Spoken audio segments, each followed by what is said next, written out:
लाडकी बहीण योजनेसाठी ई-केवायसीतील अटींचा गोंधळ पाहायला मिळतो। ई-केवायसी करताना खरतर वडील किंवा नवऱ्याची कागदपत्र लागणार आहेत। पती वडील हयात नसल्यास कुणाचं आधार कार्ड जोडणार असा सवाल आता उपस्थित केला जातोय। वडील पती हयात नसलेल्या महिलांची अडचण आता समोर येते। बहिणींवरील या संकटावर सरकार काय उपाय करणार याकडे लक्ष आहे।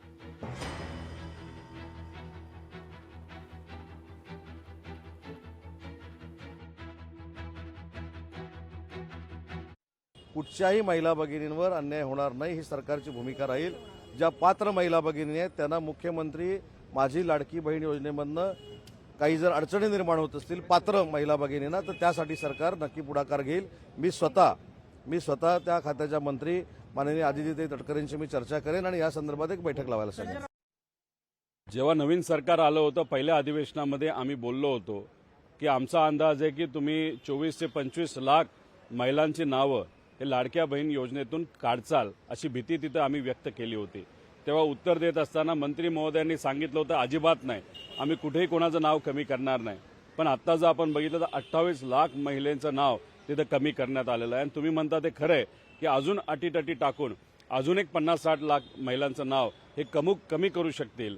हे स्थानिक स्वराज्य संस्थेपुरतंच ते थांबलेले आहेत। स्वतः ते योजना बंद करतील नाहीतर कोणाला तरी कोर्टात पाठवून कोर्टाच्या माध्यमातून या योजनेला स्थगिती हे सरकार नक्कीच आणेल अशी भीती आता आम्हा सर्वांना त्या ठिकाणी वाटायला लागली। महिलांना आपल्या सासरकडचं पण आधार कार्ड घेऊन केवायसी करावं लागतं।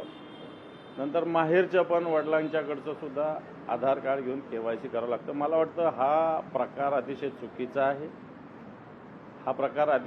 आहे। खऱ्या अर्थानं सरकारला ही योजनाच बंद करायची का काय अशा प्रकारची वाटतं शक्यता अशा वर्तनातून दिसते।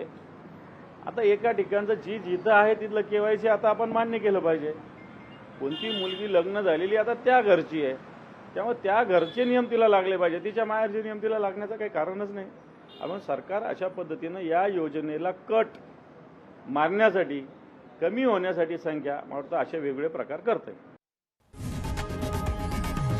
लोकशाही मराठी ऐका, पहा, जागरूक रहा।